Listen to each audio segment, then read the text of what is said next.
Hello ඔයාලට කොහොමද? ඔයාලා හොඳින් ඉන්නවා කියලා මම හිතනවා.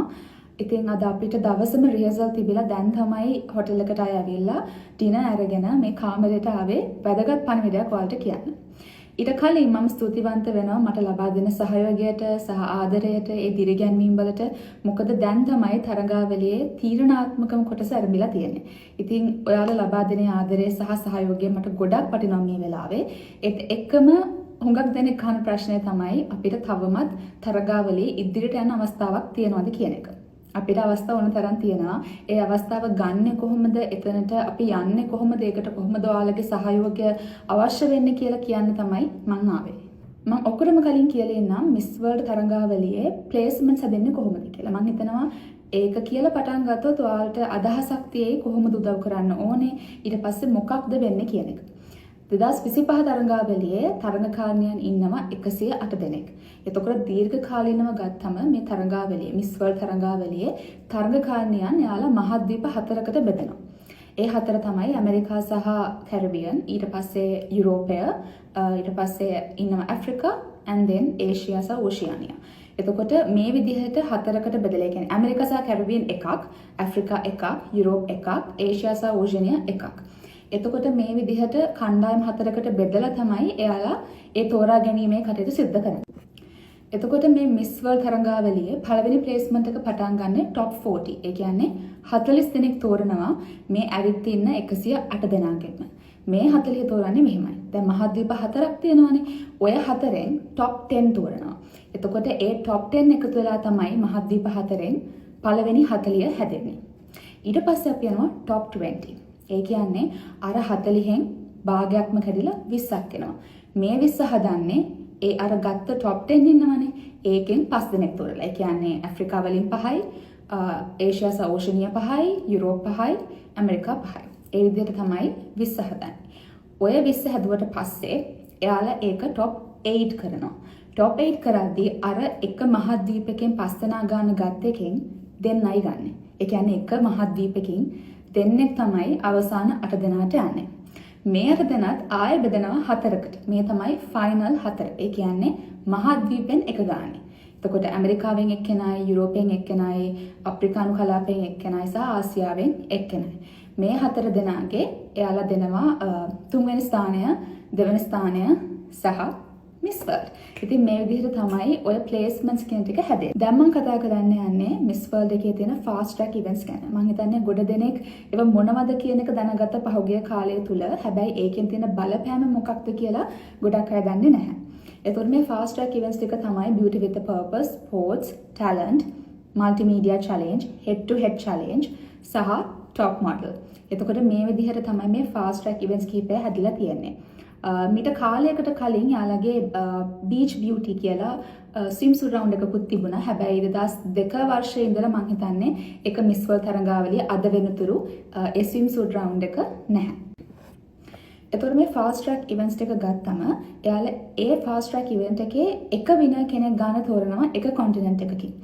සමහර ඉවෙන්ට්ස් වලට එහෙම කරේ නැහැ. උදාහරණයක් විදිහට ස්පෝර්ට්ස් ගත්තම යාලා කොන්ටිනන්ට් එකකින් එක ගන්න තේරුවේ නැහැ. එතනදී කරේ ඕවරෝල් ඔක්කොටම තරම් කරන්න දීලා 1 2 3 තේරුවා. එතකොට මේකේ විනර් ඉන්නවනේ. මේ විනර්ට අවස්ථාවක් ලැබෙනවා ඔටෝමැටිකලි top 40 යන්න. එයාගේ කොන්ටිනන්ට් එකේ. මම කලින් කිව්වේ එක කොන්ටිනන්ට් එකකින් 10 දෙනෙක් තෝරනවා කියලා. එතකොට මේ 10 දෙනාව තෝරන්නේ ජජ් පැනල් එකකින් ඉන්ටර්ව්ස් කරලා සහ අපේ මේ දැනට හිටපු කාලය තුළ තියෙන හැසිරීම බලලා. හැබැයි මෙයා වාසනාවන්තයි. මෙයාට කෙලින් මේ ප්‍රශ්න මුකුත් නැහැ. කෙලින්ම top 40 යන අවස්ථාවක් ලැබෙනවා. එයා ඒක වින් කරපු නිසා. ඒකට තමයි එහින් අපි කියන්නේ ඒකට fast track events. එතකොට ටැලන්ට් එකත් එහෙම. ටැලන්ට් එකෙත් කොන්ටිනන්ට් එක ගානේ නෙමෙයි තේරුවේ. ඒකෙත් කරේ ඕවරෝල් ඔක්කොටම තරම් කරන්න දීලා මමත් ඒකේ ෆයිනලිස්ට් කෙනෙක්. ඒකේ ඒ පළවෙනිට ආපු කෙනාට එයාගේ කොන්ටිනන්ට් එකෙන් top 40 යන අවස්ථාවක් ලැබුණා. එතනදී ඉන්දුනීසියාවට තමයි අවස්ථාව ලැබුණේ. එතකොට ආසියාව කියන කලාපෙන් එයා ඔටෝමැටිකලි දැන්ටම top 40 වල ඉන්නවා. එතකොට head to head challenge එකෙත් එහෙමයි. head to head challenge එකේ වෙනසක් තියෙනවා. ඒකේ එක මහද්වීපයකට එක්කෙනා ගන්න තමයි තේරුවේ. එතකොට ඒ මහද්වීපවල ඒ තෝරපු කට්ටියට අර ඉන්ටර්වයුව එකේ මොනවා වුණත් එයාලට ඔටෝමැටිකලි top 40 යන අවස්ථාවක් ලැබිලා තියෙනවා. දැන් මේ විදිහට ගියාම ඒ top 40 වලට ඒ අදාළ පිරිස අයින් කරාට පස්සේ තව ඉඩ තියෙනවානේ. උදාහරණයක් විදිහට මගේ ආසියාව මගේ මහද්වීපය ආසියාවනේ. ඒක ගත්තම දැනට top 40 ඉන්නවා 3 දෙනෙක්. එක්කෙනෙක් තමයි ඉන්දුනීසියාව. මොකද එයා talent සහ beauty with a purpose ආසියාවෙන් ඒ දෙකම දින්නා. එතකොට ඉන්දියාව වින් කරා top model. එයා top 40 ඉන්නවා. ටර්කි වින් කරා තුර්කිය වින් කරා head to head challenge එක. ඒ කියන්නේ අර 10 දෙනාගෙන් තව 7 දෙනෙක්ට අවස්ථාව තියෙනවා ආසියාවෙන් top 40 යන්න. හැබැයි එතකම කියනවා top 40 ගියාට පස්සේ මේ සියල්ල බිඳුවක් බවට පත් වෙනවා. එතකොට අපි කලින් events වල අපි වින් කරාද නැද්ද? ඒ අවස්ථාවේ මොනවද කරේ කියන කදාල නැහැ.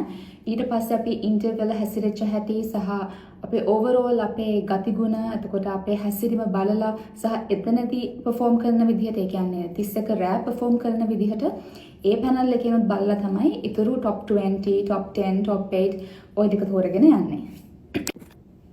මම කියන්නේ දැනට තව එක fast track event එකක් ඉතුරු වෙලා තියෙනවා. මේක win කරොත් ශ්‍රී ලංකාවට යන්න පුළුවන් top 40 අර වගේ automatically.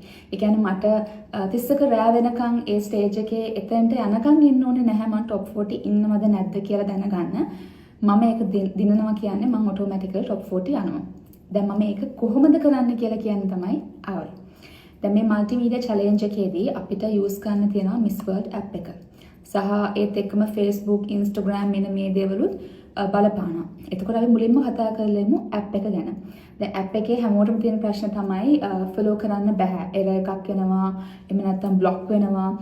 මම ඒක ගැන මේ සංවිධානයත් එක්ක කතා කරාම දැනගන්න ලැබුණේ අර 10000කට ආවට පස්සේ එතනින් එහාට limit එක ඉවරයි. එතනින් එහාට follow කරන්න බෑ. මම හිතන්නේ app එකේ හදලා තියෙන විදිහ වෙන්නේ නැති කියලා මම හිතනවා. හැබැයි කලබල වෙන්න එපා. මොකද මට දැනගන්න මම කතා කරා සංවිධානයට මොකක්ද ඒකට කරන්න පුළුවන්. ඒකෙන් මට ප්‍රශ්නයක් වෙයිද? එතකොට එයාලා කිව්වේ app එකකින් බලලා නෙමෙයි විනව තෝරන්නේ. ඒ කියන්නේ app එකේ leader board එකක් යනවානේ. මේකේ පළවෙනියා වුණා කියලා එයා multimedia winner බවට පත් වෙන්නේ නැහැ. මෙතනදී යාලා බලන්නේ අපි මොනවද තෙලඟනා ප්‍රොමෝට් කරන්න කරලා තියෙන්නේ. එතකොට අපේ රටේ මිනිස්සු කොහොමද මට සහයෝගය දක්වන්නේ? එතකොට මට රටේ මිනිස්සුන්ගෙන් තියෙන හොඳ සහයෝගයක්ද? ඒ කියන්නේ positive attitude එකක් තියනවාද? එතකොට මම රටේ මිනිස්සු මේකට උනන්දු කරලා තියෙනවා. දැන් අවුරුදු ගාණක් අපේ pageant country එකක් විදිහට අපි කිව්වට අපි pageants වලට මිනිස්සු යවලා තිබුණාට අපිට ලොකු සහයෝගයක් කලින් ලැබිලා තිබුණේ නැහැ. හැබැයි අපිට ඒක දැන් දකින්න ලැබෙනවා. ඉතින් මම හරිම සතුටු වෙනවා ඒක ගැන. ඉතින් මම හරි කැමතියි Miss World සංවිධානයටත් ඒක දකින්න ලැබෙන්න තියෙනවා නම් ඒක හරි ලොකු දෙයක් විශේෂයෙන්ම ලංකාව වගේ රටකින්. මොකද මට international fan pages වලින් messages එනවා පළවෙනි වතාවට ඉතිහාසයේ පළවෙනි වතාවට මේ වගේ පුංචි රටකින් Miss World එකේ multimedia challenge එකට ඔන්න මෙන්න ඉන්නවා කියන එක කවදාවත් එයාලා දැකලා නැති දෙයක් කියලා. ඉතින් මෙතනදී ඔයාලා බය වෙන්න එපා Miss World app එකේ leader board එකේ ප්‍රශ්න ගැන වැඩි හිතන්න එපා. හැබැයි එහෙම කියලා වැඩි අතාරින්නත් එපා. අපි පුළුවන් තරම් උත්සාහ කරමු. මට කියන්න තියෙන්නේ follow කරන්න බැරි වුණත් මගේ comments වලට කියන්නේ post එකට comments දාන්න, likes දාන්න, engage වෙන්න පුළුවන් comments වලට like කරන්න. එතකොට ඔයාලට පුළුවන් මගේ Miss World app එකේ තියෙන එදාන post share කරන්න. එයාලටත් comment කරන්න පුළුවන්. එතකොට ඉතින් ওই විදිහට කරගෙන ගියොත් මම හිතනවා අපිට යම් කිසි තැනකට එන්න පුළුවන් app එකේ කියලා. ඊට අමතරව Facebook, Instagram දෙකෙත් පුළුවන් තරම් ඔයාලා engage වෙන්න සහ positive comments දෙන්න. ඒ කියන්නේ මම හිතන කලින් මේ ගැන කතා කරලා තියෙනවා. තෙලඟනා, ඉන්දියා කියන්නේ අපිට නුහුරු රටවල් නෙමෙයි. ඇත්තටම දැනටත් මම මෙහි ඉද්දි මට හිතෙනවා ගෙදර ඉන්නවා වගේ කියලා. ඉතින් මම හිතන්නේ මේ විදිහට positivity එක promote කරන්න පුළුවන් නම් ලොකු දෙයක්. ඉතින් මම හිතනවා මේ විදිහට ගියොත් ලංකාවට multimedia challenge එක දිනා ගන්න එක එච්චර අමාරු දෙයක් වෙන එකක් නැහැ. සහ මේක සිකුරාදා දවසින් ඉවර වෙනවා. එතකොට ෆිනාල් එකට කලින් දවසේ අපිට ජයග්‍රාහකයා කවුද කියන එකත් දැනගන්න ලැබෙනවා. ඉතින් මම හිතනවා ජයග්‍රාහකයා ශ්‍රී ලංකාව වෙයි කියලා. මම කලින් කිව්වා වගේ මේක අනුදි ගුණසේකර දිනවන්නවත් අනුදි ගුණසේකර multimedia challenge එකේ විනර් කරන්නවත් නෙමෙයි මට ඕනේ ලංකාව විනර් කරන්න. ඉතින් මම ඔයාලගේ සහයෝගය ඉදිරියට බලාපොරොත්තු වෙනවා මේ විදිහටම ලැබෙයි කියලා. බොහොම ස්තුතියි.